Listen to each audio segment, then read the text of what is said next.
Heritage is our host tonight, lending us the space for this event. So big round of applause to Dawn. Thank you so very much. They're always doing nice things for the community and being a part of our chamber.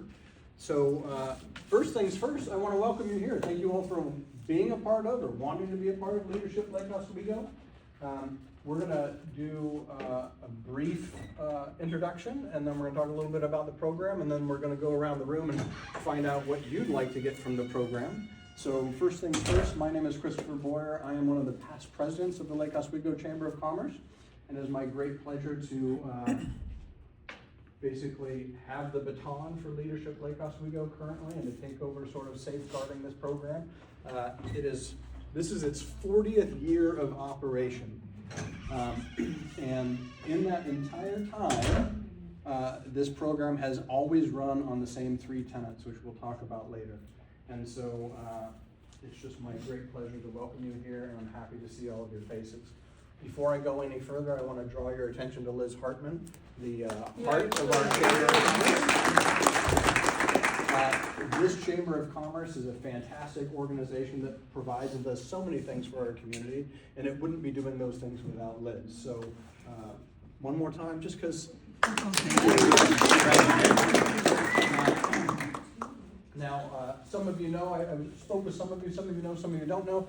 This program is a one-year program with the opportunity for some people to come back and do the second year if they like.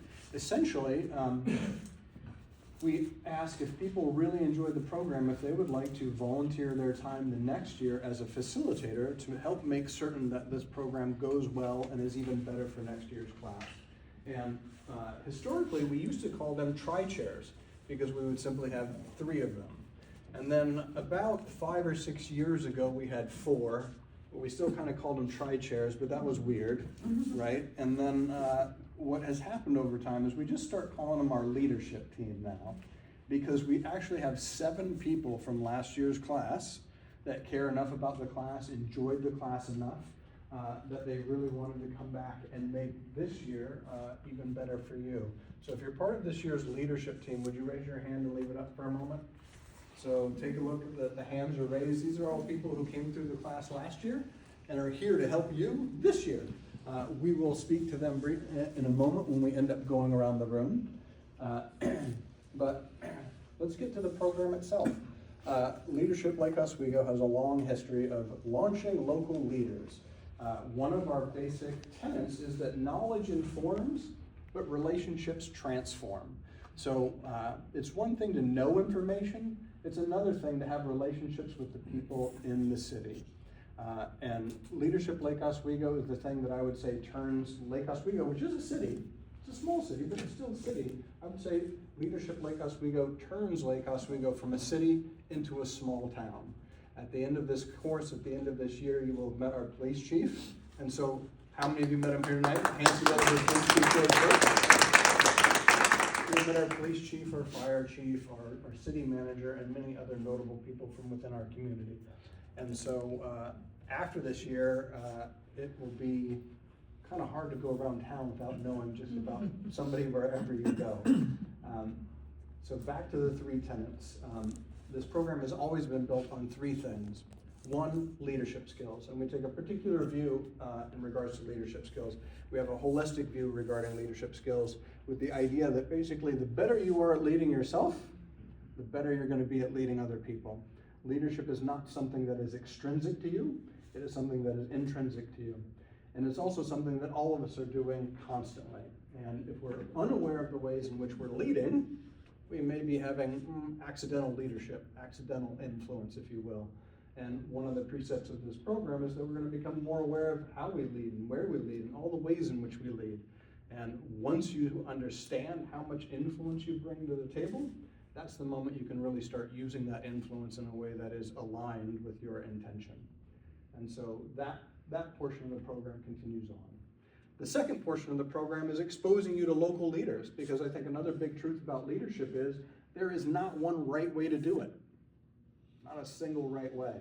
What you will see is that there are a lot of great tenets to leadership, but different people employ them in different ways, and they create the conditions for their people's success in a variety of ways. and that is part of exposing you to the other local leaders within our community, and seeing how many different ways there are to lead effectively and to inspire the people around you. And it is also the thing that makes you aware of who they are. So the third portion is kind of breaking down the silos within our city. Everybody here is from a different walk of life, whether you're from our city government, whether you're from police or fire, or whether you're from our library systems, schools, or you're a local business entrepreneur. There might not be many places where you get to sit in the same room together.